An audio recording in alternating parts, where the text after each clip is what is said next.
రాష్ట్ర ప్రభుత్వం దగ్గర డబ్బులు లేవా? 2.5 లక్షల కోట్ల బడ్జెట్ ఉన్నప్పుడు రైతుల దగ్గర వడ్లు కొనాల్సిందే. ఇక్కడి రైతులు ఓట్లేసి గెలిపిస్తే వరి వేయొద్దని ఎట్లా అంటున్నాడు ఈ ముఖ్యమంత్రి? 2021 నవంబర్ 28 వరి దీక్షలో రేవంత్.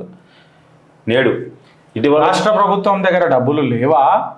2.5 లక్షల కోట్ల బడ్జెట్ ఉన్నప్పుడు రైతుల దగ్గర వడ్లు కొనాల్సిందే. ఇక్కడ రైతులు ఓట్లేసి గెలిపిస్తే వరి వేయొద్దని ఎట్లా అంటున్నాడు ఈ ముఖ్యమంత్రి? నేను నమస్తే తెలంగాణ వాళ్ళు మనది విన్నారు. థ్యాంక్ యూ నమస్తే తెలంగాణ. రేవంత్ రెడ్డి మాట్లాడిన మాటలే రేవంత్ రెడ్డి కొడితే చాలు, కొత్తగా అనాల్సిన అవసరం లేదు. ఇటీవల కేంద్ర మంత్రిని కలిసినప్పుడు 50 లక్షల టన్నుల కన్నా ఎక్కువ వడ్లను కొనమని చెప్పినారు. ఇప్పటికే ఈ సంవత్సరం 71 లక్షల టన్నుల వడ్లు కొనుగోలు చేసినాం. వడ్లు ఇంకా కొనే పరిస్థితి లేదు, అందుకే వరి వేయొద్దు. ఆదివారం నర్పేట సభలో సీఎం రేవంత్. ఇందులో రెండు రకాలు ఉన్నాయి. ఫస్ట్ ఏమో వడ్లు కొనం, దాని తర్వాత ఇంకొకటి ఏంది, కొన్న వడ్లు తిరిగి వచ్చినాయి. అంటే మిల్లులకి ఇచ్చిన వడ్లు, మిల్లులకి రైస్ కోసం ఇచ్చిరు కదా వడ్లు, అవి తిరిగి ఎంతకు వచ్చినాయి? చిట్టా చాలా ఘోరంగా తయారు చేసినాం ఈసారి. ఆ మిల్లుల పేర్లు కూడా డిస్ప్లే చేస్తున్నాయి. ఈసారి వదిలిపెట్టేక రోజు నడుపుతా కథనం. ఫారెస్ట్ డిపార్ట్మెంట్ మీద రోజు నడిపిన చూడు, అట్లా నడుపుతా ఇప్పుడు రోజు. నమస్తే తెలంగాణకు మద్దతుగా, రాష్ట్ర ఖజానాకు మద్దతుగా, ట్యాక్స్ పేయర్కి మద్దతుగా. ట్యాక్స్ పేయర్ జాతి కదా మాది. డేటా రెడీ అయింది నిన్న. జర్రా టేబుల్ వేయాలి కదా, టేబుల్ వేయడానికి జర టైం పడుతుంది. అబ్బాయ రేపు ఉంటుంది. రేపు మళ్ళీ రేవంత్ రెడ్డి ఏం చేస్తున్నాడు అని అనే ప్రశ్న మీద. యూరియా ఇవ్వలేము, వరి వేయొద్దు. చేతులు ఎత్తేసిన ముఖ్యమంత్రి రేవంత్ నర్సాపేట్ సభలో కీలక వ్యాఖ్యలు. సీఎం సభలో ఖాళీ కుర్చీలు. ఈ ఖాళీ కుర్చీల గురించి మాకు సంబంధం లేదు, కానీ యూరియా ఇవ్వలేము. ఎందుకు ఇవ్వలేరండి?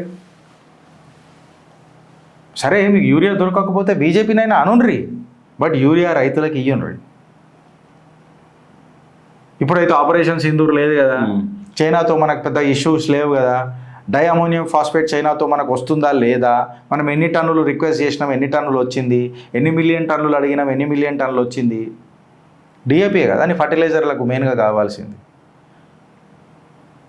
దానికంటే ముందు మీ అదేంది రామగుండం ఫర్టిలైజర్ ప్లాంట్ ఎంత నడుస్తుంది, దానికి ఊకే మెయింటెనెన్స్ యాక్టివిటీలు ఎందుకు అవుతున్నాయి, దీని మీద ఆరదీయాలి బ్రదర్ మీరంతా.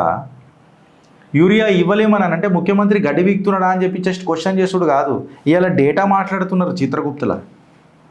రామగుండం ప్లాంట్ అనేది ఫర్టిలైజర్ ప్లాంట్ అనేది ఫుల్ ఫ్లెడ్జ్గా నడుస్తున్నదా, దానిలో ఊకే మెయింటెనెన్స్ వచ్చి ఎందుకు షట్ డౌన్ అవుతుందని చెప్పి మనమే మాట్లాడినాం కదా. కట్ కమిషన్ల కోసమే కదా ఈ మెయింటెనెన్స్ యాక్టివిటీలు మొత్తం. మన ఇంట్లలో కూడా కూలర్లు ఉన్నాయి, ఏసీలు ఉన్నాయి, మెషిన్లు లేవా మన ఇంట్లలో? ఎందుకో ఖరాబ్ కావు మన ఇంట్లల్లో? మన దగ్గర ఎందుకు ఖరాబ్ కావు? మన దగ్గర ఎందుకు పంచాయతీ వస్తుంటుంది ఇదంతా